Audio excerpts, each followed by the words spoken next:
Hello friends, welcome back to our channel. आज हम लोग स्टडी करेंगे क्लास 11th के न्यू लेसन जिसका नाम क्या है, लिमिट और डेरिवेटिव। लिमिट और डेरिवेटिव यानी इसको हिंदी में बोलते हैं सीमा और अवकलज। ठीक, ये बहुत मोस्ट इम्पॉर्टेंट लेसन है। ठीक है, सबसे पहले हम लोग इस लेसन में सीमा यानी कि लिमिट के बारे में डिस्कशन करेंगे। उसके बाद नेक्स्ट चैप्टर है डेरिवेटिव यानी कि अवकलज के बारे में डिफाइन करेंगे। ठीक है, तो चलिए स्टार्ट करते हैं। सीमा, सीमा होता क्या है? ठीक है, इसको इंग्लिश में बोलते हैं लिमिट। सीमा, लिमिट। ठीक है, यानी कि नाम से ही क्लियर हो जाता है क्या, एक बाउंड्री। ठीक है, जैसे हमारी काम करने की सीमा यहीं तक है। ठीक है, हम दूसरे के क्षेत्र में जाके कोई भी काम नहीं कर सकते। उसी तरीके से लिमिट यानी कि सीमा, हम लोग इसको मैथ में समझेंगे कि मैथ में क्या कार्य करता है, ये इसकी बाउंड्री कहाँ है, ये कैसे डिफाइन किया जाता है। ठीक है, तो सबसे पहले डिफाइन करने से पहले हम लोगों ने कुछ बेसिक चीज़ें पिछली कक्षाओं में पढ़ी होंगी। जैसे देखते हैं कि हमारे पास कोई एक नंबर है, जैसे 2/2 दे दिया गया। ठीक, और 2/0 डिफाइन कर दिया गया या 0/2 डिफाइन कर दिया गया। ठीक है, तो ये मेरा क्या है, इससे हमारा ये क्या क्लियर होता है, ये किसकी वैल्यू है 1। ये किसको डिफाइन करेगा, इन्फिनाइट को डिफाइन करेगा। और ये किसको डिफाइन करेगा, 0 को डिफाइन करेगा। यानी कि लिमिट में हमारे इन्हीं तीनों नंबरों पे काम करने होंगे, 1, इन्फिनाइट और 0। ठीक है, ये बहुत बड़े नंबर है, देखने में बहुत सिंपल लगते हैं लेकिन ये क्या है, बहुत बड़े नंबर है। तो चलिए आइए बात करते हैं लिमिट होता क्या है। सबसे पहले हमारे पास कोई एक फंक्शन है। ठीक है, फंक्शन यानी कि, और ये बात बता दूं कि ये लिमिट आया कहाँ से। लिमिट हम लोगों ने सेट में फर्स्ट लेसन से क्लास 11th में फर्स्ट लेसन पढ़ा, सेट, समुच्चय। अब फिर मैंने क्या किया, हम लोगों ने दो समुच्चयों के बीच में रिलेशन देखा यानी कि संबंध देखा। अब ढेर सारे संबंध थे, तो कुछ ऐसे संबंध थे कि जिन्हें हम लोग क्या बोल दिए, फलन यानी कि फंक्शन डिफाइन कर दिए। ठीक है, तो अब उन्हीं फंक्शनों की हम लोग बाउंड्री यानी कि सीमा, अब उन्हीं फंक्शन के बाद उन्हीं फंक्शन का हम लोग क्या निकालेंगे, लिमिट निकालेंगे। ठीक है, तो यानी कि लिमिट हमारा कोई नई चीज़ नहीं है, हम लोग बहुत पहले ही पढ़ते चले आ रहे हैं। जैसे समुच्चय पढ़ा, समुच्चय के बाद संबंध पढ़ा, दो समुच्चय के बीच में क्या संबंध है वो देखा। ठीक है, उसके बाद अब कुछ ऐसे संबंध थे जिनको हम लोगों ने क्या नाम दे दिया, फलन यानी कि फंक्शन डिफाइन कर दिया। अब उन्हीं फंक्शन के हम लोग क्या निकालेंगे, सीमा यानी कि लिमिट निकालेंगे।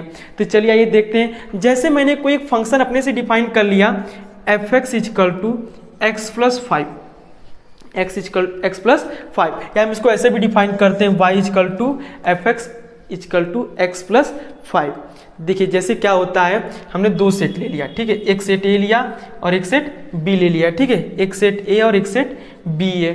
इसमें कुछ एलिमेंट ले लेते हैं, 1 2 3, इधर भी कुछ नंबर होंगे, ऊपर भी कुछ नंबर होंगे। 1 से पहले भी ढेर सारे नंबर होते हैं और 3 के आगे भी ढेर सारे नंबर होते हैं। ठीक है, अब जैसे मान लिया कि इधर ले लिया, मान लीजिए सपोज कर लिया यहाँ पे 4 ले लिया, 5 ले लिया, 6 ले लिया, इस तरीके से ढेर सारे नंबर है। ठीक है, अब हम देख रहे हैं 1 का रिलेशन 4 से, 2 का रिलेशन 5 से, 3 का रिलेशन क्या है, 6 से है। ठीक, यानी कि इसका मतलब क्या हुआ, यानी कि ये देखिए, ये मेरा क्या है, अगर फर्स्ट वाली में सेट में जो एलिमेंट है उससे हम लोग क्या बोलते हैं, प्रांत बोलते हैं। क्या बोलते हैं, प्रांत। और जो जिसका मैपिंग हो रहा है जिस सेट में, ठीक है, बी सेट में, इसको क्या बोलते हैं हम लोग, सहप्रांत। ठीक है, अब ठीक है, क्या हो रहा है, यानी कि 1 का रिलेशन किससे, 4 से है, 2 का रिलेशन किससे, 5 से है। यानी कि इसमें जो वैल्यू है इसको x से डिफाइन करते हैं, इसमें जो वैल्यू किसको डिफाइन करते हैं, y से डिफाइन करते हैं। यानी कि y = ठीक है, y = इन दोनों के बीच में जो ये फंक्शन है, ये फंक्शन डिफाइन हो रहा है। ठीक है, y = ठीक है fx। ठीक है, यानी कि अगर हम 1 रखेंगे तो हमको, अगर हम x की वैल्यू 1 रखेंगे तो y की वैल्यू क्या आनी चाहिए, 4 आनी चाहिए। यानी कि ऐसा रिलेशन क्या है, x + 4। कि अगर मैंने x के प्लेस पे 1 पुट करेंगे तो y की वैल्यू क्या मिलेगी 5, सॉरी x की वैल्यू क्या, अगर x के प्लेस पे हम लोग 1 पुट करेंगे तो हमारी वैल्यू क्या मिलेगी 4 मिलेगी, यानी कि फंक्शन हमारा क्या x+3 का है, फंक्शन मेरा क्या है x+3 का है। अगर मैं x के प्लेस पे 2 पुट करूंगा तो y की वैल्यू क्या मिलेगी 5 मिलेगी, अगर मैं x की वैल्यू 3 पुट करूंगा तो y की वैल्यू क्या मिलेगी 6 मिलेगी। यानी कि हमारा फंक्शन कैसा है, सपोज कर लेते हैं x+3 का है, कैसा फंक्शन है x+3 का है। यानी कि मैं आपसे बोल दूं कि x = 5 पे इस फंक्शन की वैल्यू क्या होगी, तो यानी आप क्या करेंगे, इस x के प्लेस पे 5 पुट करेंगे, 5 में 3 ऐड करेंगे, मेरा आंसर कितना आ जाएगा 8। यानी कि इस फंक्शन की वैल्यू कितनी है, x = 5 पे वैल्यू कितनी 8 हो रही है। ठीक है, अब बात आगे बढ़ते हैं। जैसे सपोज कर लीजिए कि हमारे पास कोई हमारे पास कोई नंबर लाइन है, ये मेरा क्या है नंबर लाइन है। ठीक है, देखिए इस साइड में हमारे क्या होती है -∞ होते हैं, इस साइड हमारे क्या होते हैं +∞ होते हैं। यानी कि लेफ्ट साइड में निगेटिव वैल्यू होती है, राइट साइड में क्या होती है पॉजिटिव वैल्यू होती है। ठीक है, सपोज कर लेते हैं यहाँ पे बीच में सेंटर है, कुछ पॉइंट में डिफाइन कर दिया 1 2 3 4, ये मैंने डिफाइन कर दिया -1 -2 -3। ठीक, इस तरीके से मैंने नंबर डिफाइन कर दिए। अब हम लोगों को देखना है कि 1 पे वैल्यू कितनी आ रही है 4 आ रही है, यानी कि 1 ये मेरा रहा 1। ठीक है, तो ये फंक्शन पे अगर मैं x की वैल्यू 1 पुट कर रहा हूं तो हमको रिजल्ट क्या मिल रहा है 4 मिल रहा है, ये डिफाइन हो रहा है। लेकिन लिमिट क्या होता है, ये तो फंक्शन ऑफ वैल्यू हो गई, ये जो x की वैल्यू 1 पुट कर रहे हैं तो हमको रिजल्ट मिल रहा है, ये फंक्शन ऑफ वैल्यू हो गई। लेकिन लिमिट क्या है, लिमिट क्या होता है, जो फंक्शन ऑफ वैल्यू है, ठीक है, यानी कि जो लिमिट है, यानी कि जिस पॉइंट पे बोला जा रहा है, यानी कि इस फंक्शन के लिए x = 1 पे 4 रिजल्ट मिल रहा है, तो इस फंक्शन को किस पे बात कर रहा है 1 पे बात कर रहा है। तो हम लोग नंबर लाइन पे 1 को देखेंगे। 1 हमारा कहाँ पर है नंबर लाइन में, 1 हमारा नंबर लाइन पे यहाँ पर है, ये 1 रहा। इस 1 को देखेंगे कि इस 1 हमारा ये फंक्शन ऑफ वैल्यू है, लेकिन लिमिट क्या होगा, लिमिट हमारा इस 1 से जस्ट पहले की बात करेगा, जस्ट पहले की। देखिए जैसे मान लीजिए 1 है, इस 1 के पहले कितने नंबर होंगे, इस 1 के बाद कितने नंबर होंगे, ढेर सारे। 1 के पहले भी ढेर सारे नंबर होंगे, इस 1 के बाद भी ढेर सारे नंबर होंगे। लेकिन इस 1 का पड़ोसी कौन होगा, इस 1 का पड़ोसी कौन होगा, तो जो इस 1 का जस्ट पड़ोसी होगा। अब देखिए इसके 2 पड़ोसी होंगे, जैसे मान लीजिए ये हमारा क्या है, ठीक है, लेफ्ट हैंड है और ये मेरा क्या राइट हैंड है। ठीक है, तो हमारे पड़ोसी कौन कौन हो सकते हैं, लेफ्ट हो सकता है और राइट हो सकता है। ठीक है, ये राइट हुआ और ये लेफ्ट हुआ। उसी तरीके से इस 1 के 2 पड़ोसी होंगे, एक राइट होगा और एक क्या होगा लेफ्ट होगा। तो लिमिट क्या होता है, लिमिट 2 प्रकार के होते हैं, एक लेफ्ट होता है और एक राइट होता है। लिमिट यानी कि वह वैल्यू है जो कोई फंक्शन डिफाइन किया गया है, उस फंक्शन पे x के जिस पॉइंट के लिए बोला जाएगा उस पॉइंट का पड़ोसी, चाहे लेफ्ट पड़ोसी की बात करें चाहे राइट पड़ोसी की बात करें। ठीक है, यानी बायां पक्ष है दायां पक्ष, दोनों पक्ष में से कोई एक पड़ोसी उस फंक्शन का हमारा क्या कहलाएगा, लिमिट कहलाएगा। लेकिन जैसे कि x = 1 की बात कर रहे हैं तो हम 1 लिमिट का मतलब ये नहीं होता है कि एग्जैक्ट वैल्यू 1, एग्जैक्ट वैल्यू 1 नहीं, एग्जैक्ट 1 से जस्ट पहले की वैल्यू, एग्जैक्ट 1 की जस्ट बाद की वैल्यू हमारी क्या कहलाती है, लिमिट कहलाती है। आई बात समझ में। लिमिट एक क्या होता है हमारा, लिमिट जिस फंक्शन पे जिस पॉइंट के लिए बोला जाएगा। जैसे ये फंक्शन है हमारा फंक्शन ऑफ x+3, इस फंक्शन पे पूछा जा रहा है कि x = 1 पे, x = 1 पे इस फंक्शन की वैल्यू क्या होगी, तो x = 1 पे इस फंक्शन की वैल्यू क्या होगी 4 होगी। लेकिन लिमिट पूछा जाएगा इस फंक्शन की, तो हम लोग क्या बात करेंगे, इस x के जस्ट पहले की वैल्यू, यानी कि इस x = 1 पे 1 का जस्ट पड़ोसी, 1 का जस्ट पड़ोसी और 1 के बाद का जस्ट पड़ोसी, दोनों हमारा इस फंक्शन के क्या कहलाएंगे, लिमिट कहलाएंगे। देखिए अगर मैं ध्यान से देखें तो इस 1 के पड़ोसी कौन होगा, जस्ट यहाँ पे स्थित होगा। इस 1 का पड़ोसी कहाँ होगा, जस्ट यहाँ पे स्थित होगा। तो इस वाले पड़ोसी को बोला जाता है लेफ्ट और इस वाले पड़ोसी को क्या बोला जाता है, राइट बोला जाता है। इस वाले पड़ोसी को, इस वाले को लेफ्ट, इस वाले को क्या राइट नाम दिया गया, ठीक है, यानी बायां पक्ष और दायां पक्ष, ठीक है। चलिए इसको हम एग्जाम्पल से समझते हैं। जैसे मैंने अभी डिफाइन कर दिया कि जैसे मैंने इसी फंक्शन को लिया हुआ है, ठीक है, इसको समझते हैं ये होता क्या है। जैसे सपोज कर लीजिए मैंने बोला कि function of x equal to क्या, x प्लस 3 है, x प्लस 3 है, हमको इस फंक्शन की वैल्यू डिफाइन करनी है x इक्वल टू 1 पे। किस पे डिफाइन करनी है, x इक्वल टू 1 पे। चलिए एक चार्ट बना लेते हैं। देखिए मैंने डिफाइन कर लिया, ये x है और ये fx है, यानी कि ऊपर वाले कॉलम में हम x की वैल्यू पुट करते जाएंगे, नीचे वाले में फंक्शन ऑफ इस पूरे फंक्शन की रिजल्ट डिफाइन होगी। ये सपोज करें तो क्योंकि 1 के पास चलना है, किसके पास चलना है, 1 के पास चलना है, तो देखिए 1 से छोटा क्या होगा, 0 होगा। देखिए इधर हम लोग 1 की तरफ चल रहे हैं, किधर से चल रहे हैं, दाएं पक्ष से चल रहे हैं, ठीक है, लेफ्ट साइड से चल रहे हैं। 0 से बढ़ रहे हैं, 1 की तरफ जा रहे हैं। 0 पे गए तो फंक्शन आप देखिए इसमें 0 प्लस 3 करेंगे, कितना जाएगा, 3 आएगा, यानी हमको रिजल्ट क्या मिला, 3 मिला। फिर आगे देखते हैं, अब 0 से बड़ी वैल्यू 0.5 ले लिया, 0.5 ले लिया x की, तो 0.5 प्लस 3 कर देंगे तो वो क्या मिलेगा, 3.5 मिलेगा। रिजल्ट क्या मिलेगा, 3.5, तो यहाँ पे क्या लिख देंगे, 3.5 लिख देंगे। फिर थोड़ा सा और आगे बढ़ते हैं, सपोज कर लीजिए 0.8 ले लिया, 0.8 ले लिया। हम लोग क्या करें, देखिए किसकी तरफ अग्रसर है, 1 की तरफ अग्रसर है, ठीक है। 0.8 प्लस 3, तो ये क्या हो गया, 3.8 हो गया, यानी कि क्या हो गया, 3.8 हो गया। फिर इसमें थोड़ा सा और वैल्यू को ऐड कर लेते हैं, सपोज कर लीजिए 0.9 चले गए प्लस 3, यानी कि अब x की वैल्यू क्या पुट कर दिया, 0.9 पुट कर दिया, तो यहाँ पे क्या होगा, 3.9 आ जाएगा, तो यहाँ पे क्या लिख देंगे, 3.9। देखिए हम लोग धीरे धीरे क्या कर रहे हैं, इस 1 की तरफ चल रहे हैं। सपोज कर लीजिए और पास चले गए 0.099, ठीक है। देखिए ये भी मेरा 1 नहीं हुआ, मेरा 1 से छोटा ही है। अगर 0.99 पुट कर देंगे तो प्लस 3 करेंगे तो रिजल्ट क्या आएगा, 3.99 आ जाएगा, यानी कि 3.99। और आगे बढ़ेंगे और बढ़ा लेते हैं वैल्यू को, 0.999 कर लेते हैं तो रिजल्ट क्या मिलेगा, 3.999। इस तरीके से वैल्यू क्या बढ़ती जा रही है। तो ये 0.999 हमारा क्या है, एग्जैक्ट 2 के जस्ट निबर है, ठीक है, पड़ोसी है।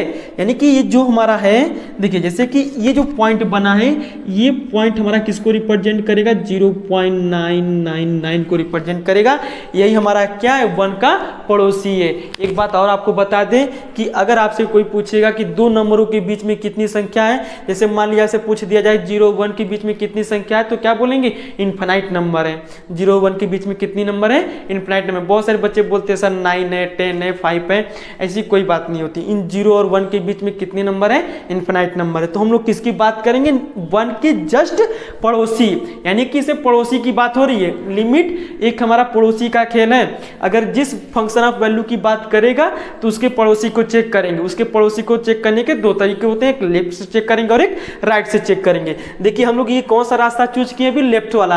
हम लोग क्या किए, 0 से किधर चल रहे हैं, 1 की तरफ चल रहे हैं। देखिए 0 से 1 की तरफ जा रहे हैं, तो देखिए हमारी वैल्यू क्या आनी चाहिए, तो 4 आनी चाहिए। अगर हम फंक्शन ऑफ वैल्यू 1 की बात करें, अगर इस फंक्शन में हम x की वैल्यू 1 पुट कर देंगे तो फंक्शन ऑफ वैल्यू कितनी आएगी, 4 आएगी। देखिए हम लोग x की वैल्यू बढ़ाते गए 1 की तरफ, तो हमको रिजल्ट भी किसकी तरफ मिलता चला गया, 4 की तरफ मिलता चला गया। तो यही हमारा क्या कहलाता है, लिमिट कहलाता है। लिमिट अब लेफ्ट लिमिट की बात की जाती है, तो लेफ्ट लिमिट को कैसे पहचानेंगे, जैसे मैंने बोला कि x इक्वल टू 1 पे बात हो रही है, तो आपको ऐसा दिखे मिलेगा x टेंस टू 1। इसको पढ़ते हैं कैसे, x टेंस टू 1। अब ये कैसे डिफाइन करेंगे कि लेफ्ट वाला है कि राइट वाला है, तो अगर इस 1 के ऊपर नेगेटिव सिंबल लगा हुआ तो ये लेफ्ट वाला है। अगर x टेंस टू 1 लिख के इसके प्लस लिखा गया है तो इसका मतलब ये क्या, राइट वाला है, यानी कि ये लेफ्ट वाला लिमिट है और ये मेरा क्या है, ये लेफ्ट वाला लिमिट है और ये मेरा क्या है, राइट वाला लिमिट है। ठीक, अब जैसे मैंने भी देखा ये एग्जांपल किसका है, लेफ्ट वाली साइड का एग्जांपल है। अब हम इसी फंक्शन के लिए चेक कर लेते हैं कि राइट साइड से कैसे हम लोग आते हैं, इसको भी डिफाइन कर लेते हैं तो हमारी बात क्लियर हो जाएगी कि लिमिट होता क्या है। लिमिट हमारा 2 प्रकार के होते हैं, एक लेफ्ट हैंड लिमिट होता है और एक राइट हैंड लिमिट होता है। जैसे मान लीजिए फंक्शन ऑफ x+3 पे, अब x=1 की बात कर रहे हैं।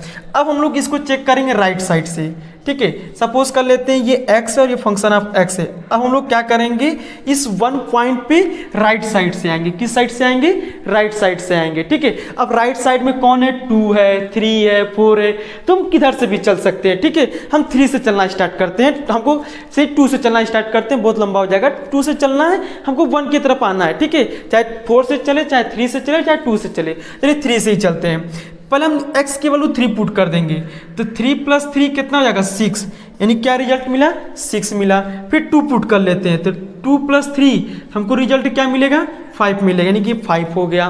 फिर और आगे बढ़ते हैं, 2.5 का सही, अब छोटा चलना है ना, 1 की तरफ आना है ना, तो अब कर लेते हैं, सपोज कर लीजिए 1.5 कर लेते हैं, +3 1.5 पुट कर देंगे, तो कितना हो जाएगा, 4.5 हो जाएगा। और छोटा कर लेते हैं, हमको 1 की तरफ आना है, ये बात ध्यान रखिए, 1.2 कर लेते हैं, 3, देखिए 1.2 हमारा क्या 1 से बड़ा है, तो 1.2 करें क्या आएगा, 4.2 मिलेगा। क्या मिलेगा हमको, 4.2 मिलेगा। और छोटा कर लेते हैं, 1.1 कर लेते हैं, तो ये 1.1 कर लेंगे तो क्या 4.1 मिलेगा। और छोटा कर लेंगे, जैसे सपोज कर लीजिए 1.09 कर लिया, 1.09 कर लिया, तो ये देखिए मेरा क्या अभी भी 1 से छोटा ये वैल्यू है, 0.09 कर लिया, तो ये मेरी क्या वैल्यू हो गई, 4.09 हो गई, 4.09 हो गई। और छोटी वैल्यू पुट करेंगे, यानी कि हम लोग क्या कर रहे हैं, जैसे और छोटी वैल्यू पुट करेंगे तो हम लोग और 1 के पास जाएंगे, तो हम लोग जितना नज़दीक 1 के पास जा सकते हैं, जितना से जितना नज़दीक, एग्जैक्ट 1 की बात नहीं रही, 1 से जस्ट पहले की वैल्यू, चाहे लेफ्ट चाहे राइट। हम लोग ये कौन सा एग्जांपल देख रहे हैं, राइट वाला। देखिए राइट साइड में 3 पे गए, फिर 2 पे आए, फिर 2 से छोटा क्या होता है 1.5 लिया, फिर 1.5 से छोटा क्या होता है 1.2 होता है, 1.2 से छोटा क्या होता है 1.1 होता है, 1.1 से भी छोटा क्या होता है 1.09 होता है, ठीक है। इस तरीके से हम लोग क्या कर रहे हैं, वैल्यू पुट करते जा रहे हैं। और हम लोग इस फंक्शन की वैल्यू क्या मिलनी चाहिए थी, हम लोग की वैल्यू क्या 1 पे 4 ही आना चाहिए था। और हमारा रिजल्ट देखिए, फंक्शन ऑफ वैल्यू किसके पास जा रहा है, अप्रॉक्सीमेटली 4 के पास जा रहा है। 4.09 मेरा क्या है, अप्रॉक्सीमेटली, यानी लगभग किसकी वैल्यू है, 4 की वैल्यू है। तो इसी तरीके से हम लोग डिफाइन करते हैं लिमिट को। लिमिट को 2 तरीके से डिफाइन किया गया, लेफ्ट हैंड लिमिट, ठीक है, लेफ्ट हैंड लिमिट बोला जाता है, और एक बोला जाता है right hand limit. Right hand limit, left hand limit को देखिए कैसे लिखा जाता है, ऐसे लिखा जाता है ILM लिमिट x, ऐसे नीचे लिखा जाता है। इसे पढ़ते हैं क्या, टेंड्स टू, से क्या पढ़ते हैं, टेंड्स टू, जो भी वैल्यू हो देनी है 1, तो लेफ्ट हैंड लिमिट को लिमिट x टेंड्स टू 1। अगर लेफ्ट हैंड लिमिट है तो नेगेटिव सिंबल रहता है, अगर राइट हैंड लिमिट है तो लिमिट x टेंड्स टू 1 और पॉजिटिव सिंबल रहता है। ये मेरा क्या पहचानने के तरीके हैं, लेफ्ट हैंड लिमिट और राइट हैंड लिमिट को। ये मेरा क्या लिखने का तरीका भी है, लेफ्ट हैंड लिमिट और राइट हैंड लिमिट को। अब लेफ्ट हैंड लिमिट और राइट हैंड लिमिट में कुछ कंडीशन होते हैं, ठीक है, जैसे कि डिफाइन कर दिया गया है। हम लोग नेक्स्ट वीडियो में देखेंगे कि लिमिट पे कैसे क्वेश्चन सॉल्व किए जाते हैं, लिमिट में किस तरह के क्वेश्चन आते हैं, हम लोग अभी डिस्कशन कर लेते हैं। लिमिट में कुछ क्या होते हैं, कुछ केस होते हैं ऐसे जिसको अभी तक सॉल्व नहीं करके डिफाइन नहीं कर पाया गया है। जैसे मेरे पास 7 केस होते हैं, देखिए मैं पहला लिखता हूं 0.0, 0.0, ये हमारा ऐसा केस है कि हर एक फंक्शन के लिए सेम वैल्यू नहीं देता है। ये 0.0 हर एक फंक्शन के लिए अलग अलग कंडीशन के लिए अलग अलग वैल्यू देता है। जैसे एक और हो गया इन्फिनाइट अपॉन इन्फिनाइट, ये भी हमारा एक ऐसा कंडीशन है जो क्या कंडीशन के बेस पे अलग अलग रिजल्ट डिफाइन करते हैं। एक और हो गया मेरा क्या 0 इंटू इन्फिनाइट हो गया, ये हो गया माइनस इन्फिनाइट इंटू इन्फिनाइट हो गया, ठीक है। देखिए ये 4 कंडीशन है, ये 4 कंडीशन है जो हम लोग को क्या करने हैं, क्लास 11th में पढ़ने हैं। क्लास 11 देखिए आपने ध्यान दिया होगा, लिमिट और अवकलज क्लास 12th में भी है, लेकिन उसके सिलेबस को डिफाइन कर दिया गया है। हमने बताया अभी हमारे पास कुल कितने केस होते हैं, 7 केस होते हैं। कितने केस होते हैं, 7 केस होते हैं, लेकिन हम लोग को क्लास 11th में केवल 4 केस पे बात करनी होती है। जो मेरा फर्स्ट क्या है 0.0, सेकेंड मेरा क्या इन्फिनाइट अपॉन इन्फिनाइट, थर्ड मेरा क्या 0 इंटू इन्फिनाइट, और फोर्थ मेरा क्या इन्फिनाइट माइनस इन्फिनाइट होता है। लेकिन और थ्री कौन से कंडीशन है, देखिए थ्री कंडीशन है, 0 की पावर इंफिनाइट और इंफिनाइट की पावर 0, ये दो कंडीशन, ठीक है। ये दो कंडीशन भी क्या अभी तक अलग अलग कंडीशन पे अलग अलग वैल्यू, नहीं अलग अलग फंक्शन के अलग अलग वैल्यू डिफाइन करते हैं, इसको एग्जैक्ट वैल्यू डिफाइन नहीं कर पाते हैं। ये दो कैसे एक केस ऐसे, एक केस और है जो मेरा क्या 1 की पावर इंफिनाइट होता है, ये भी आज तक डिफाइन नहीं कर पाया गया है, ठीक है। तो ये हमारे पास टोटल कितने हो गए, 1 2 3 4 5 6 7, टोटल 7 केस होते हैं। क्लास 11th में केवल ये 4 पढ़ने हैं और क्लास 12th में ये 3 पढ़ने हैं, तो यानी कि 4 + 3 मिलके मेरे क्या हो गए 7 हो गए। तो जो लिमिट में कुल केवल कितने केस होते हैं, 7 केस होते हैं। क्लास 11 हम लोग कोई 4 टॉपिकों पे बात करेंगे और क्लास 12 में हम केवल इन 3 टॉपिकों पे बात करेंगे। और आपको बात बता दें तो लिमिट और डेरिवेटिव हमारे ऐसे टॉपिक हैं जो ये तो क्लास 11 से ही स्टार्ट हो जाते हैं, लेकिन पूरे मैक्सिमम क्लास 12 का जो सिलेबस है लगभग 60% हमारा क्या लिमिट और डेरिवेटिव पे ही बेस है। तो इसलिए हम लोग क्या करेंगे, इसको अच्छे से डिफाइन करेंगे, अच्छे से पढ़ेंगे। अब हम लोग देखते हैं नेक्स्ट वीडियो में लिमिट पे कैसे क्वेश्चन सॉल्व किया जाता है। Thank you. यदि आपको ये वीडियो पसंद आया तो वीडियो को लाइक कीजिए और चैनल को सब्सक्राइब कीजिए। Thank you.